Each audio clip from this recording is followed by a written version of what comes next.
Wisdom speaks की project management series के इस एपिसोड में हम बात करेंगे नौवे नॉलेज एरिया के बारे में, जो है प्रोजेक्ट रिस्क मैनेजमेंट। किसी भी प्रोजेक्ट की प्लानिंग के वक्त एक सवाल प्रोजेक्ट मैनेजर के जहन में जरूर आता है, और वो है कि प्रोजेक्ट के दौरान चीजें कहाँ गलत जा सकती हैं। सुनने में ये सोच जरूर नेगेटिव लग सकती है, लेकिन हम सब जानते हैं कि सावधानी से आने वाली परेशानियों से बचा जा सकता है, या कम से कम उनसे निपटने के लिए तैयारी की जा सकती है। ऐसे ही अननोन रिस्क से डील करने के लिए प्रोजेक्ट रिस्क मैनेजमेंट का नॉलेज एरिया हमें कुछ टूल्स प्रदान करता है जो प्रोजेक्ट को रिस्क्स के बीच से नेविगेट करने में हेल्प करते हैं। पहले देखते हैं कि प्रोजेक्ट में रिस्क होता क्या है। ऐसी कोई भी चीज जो प्रोजेक्ट की टाइमलाइन, परफॉर्मेंस या बजट को इम्पैक्ट कर सकती है, रिस्क कहलाएगी। वास्तव में रिस्क कुछ होने की संभावना को कहते हैं, और प्रोजेक्ट मैनेजमेंट के संदर्भ में देखें तो वो संभावना अगर हकीकत बन जाती है तो उसे इश्यू कहते हैं। प्रोजेक्ट रिस्क मैनेजमेंट का मेन एम होता है रिस्क्स को इश्यूज में बदलने से रोकना, और ऐसे रिस्क्स को मैनेज करने के लिए बेसिकली 6 प्रोसेसेस फॉलो किए जाते हैं। आइए इन्हें एक एक करके देखते हैं। पहला प्रोसेस है आइडेंटिफाई द रिस्क। किसी भी रिस्क को पहचाने बिना रिजॉल्व नहीं किया जा सकता। रिस्क को पहचानने का एक आसान और काफी कारगर तरीका है प्रोजेक्ट टीम और एक्सटर्नल स्टेक होल्डर्स के साथ मिलकर ब्रेनस्टॉर्मिंग करना। इसलिए ऐसे लोग जो सब्जेक्ट मैटर एक्सपर्ट्स हैं और जिनके पास सिमिलर प्रोजेक्ट्स पर काम करने का एक्सपीरियंस है, उनके साथ प्रोजेक्ट टीम मिलकर हर उस चीज की लिस्ट बनाती है जिनमें गड़बड़ हो सकती है। हिस्टोरिकल डेटा और पुराने प्रोजेक्ट के इशू लॉग्स भी चेक किए जाते हैं। फिर सारे रिस्क्स को एक रिस्क रजिस्टर में रिकॉर्ड किया जाता है, जिससे उनसे डील करने के लिए प्लान बनाया जा सके। यहाँ पर इस बात का ध्यान रखना जरूरी है कि उन रिस्क्स पर ही फोकस किया जाए जो किसी पोटेंशियल प्रॉब्लम का रूट कॉज हो सकती हैं। अगला प्रोसेस है रिस्क एनालिसिस, जिसमें रिस्क को एनालाइज किया जाता है और ये जाना जाता है कि वो प्रोजेक्ट के शेड्यूल और बजट को कैसे प्रभावित करेगी। ये स्टेप कुछ ऐसी जानकारी भी दे सकता है जिससे सिर्फ प्रोजेक्ट ही नहीं बल्कि पूरी ऑर्गेनाइजेशन को नेगेटिव इम्पैक्ट से बचाया जा सकता है। रिस्क एनालिसिस का process future litigation, regulatory compliance और कॉम्पिटिटिव एक्सपोजर जैसे इम्पैक्ट से भी बचने में हेल्प कर सकता है। तीसरा प्रोसेस है रिस्क प्रायोरिटाइजेशन, जो इसलिए किया जाता है क्योंकि सारे रिस्क्स इक्वल नहीं होते, और क्योंकि प्रोजेक्ट मैनेजर के पास लिमिटेड रिसोर्सेज होते हैं, रिस्क्स को इवैल्यूएट करके रिजॉल्व करने के लिए प्रायोरिटाइज किया जाता है।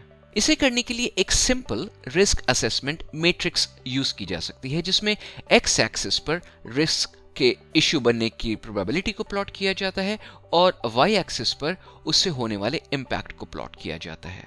इस एग्जाम्पल में आप देख सकते हैं कि रिस्क नंबर 6 प्रोजेक्ट मैनेजर के लिए शायद हाईएस्ट प्रायोरिटी होगा और रिस्क नंबर 2 लोएस्ट प्रायोरिटी होगा। चौथे प्रोसेस को देखें तो रिस्क्स को पहचानना ही काफी नहीं है, इसलिए प्रोजेक्ट मैनेजर रिस्क रजिस्टर में रिकॉर्डेड रिस्क्स को अपने टीम मेंबर्स को असाइन करता है या करती है। ये टीम मेंबर्स उन रिस्क्स की ओनरशिप ले सकते हैं और उन्हें रिजॉल्व करने के लिए प्रिपेयर कर सकते हैं, और ये असाइनमेंट टीम मेंबर्स के टेक्निकल एक्सपर्टीज और एक्सपीरियंस के हिसाब से किया जाता है। रिस्क ओनर रिस्क से डील करने के लिए एक रिस्क मिटिगेशन प्लान बनाता है या बनाती है, और प्रोजेक्ट मैनेजर के सपोर्ट से उसे जरूरत पड़ने पर इम्प्लीमेंट किया जाता है। अगर प्रोजेक्ट के दौरान कुछ रिस्क्स वाकई में सामने आते हैं तो रिस्क मिटिगेशन प्लान्स को यूज किया जाता है और रिस्क असेसमेंट मैट्रिक्स के हिसाब से प्रोजेक्ट टीम रिस्पॉन्ड करती है।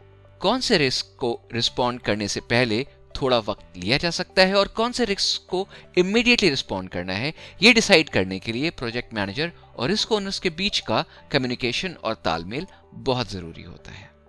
छठे और आखिरी प्रोसेस के हिसाब से किसी भी रिस्क के अगेंस्ट टाइमली रिस्पॉन्ड करना काफी जरूरी है, लेकिन उस रिस्पॉन्स की प्रोग्रेस को ट्रैक करना भी उतना ही जरूरी है।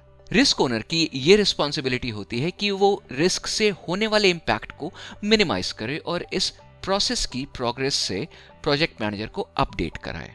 रिस्क रिस्पॉन्स और रिस्क मॉनिटरिंग में ट्रांसपेरेंसी बहुत जरूरी है, ताकि प्रोजेक्ट की ओवरऑल हेल्थ के बारे में प्रोजेक्ट मैनेजर और प्रोजेक्ट टीम को हमेशा पता रहे और वो एक दूसरे की जरूरत पड़ने पर हेल्प कर सके। तो ये थे प्रोजेक्ट रिस्क मैनेजमेंट के 6 प्रोसेसेस। लेकिन क्या आपने कभी सोचा है कि कुछ रिस्क्स पॉजिटिव भी हो सकते हैं?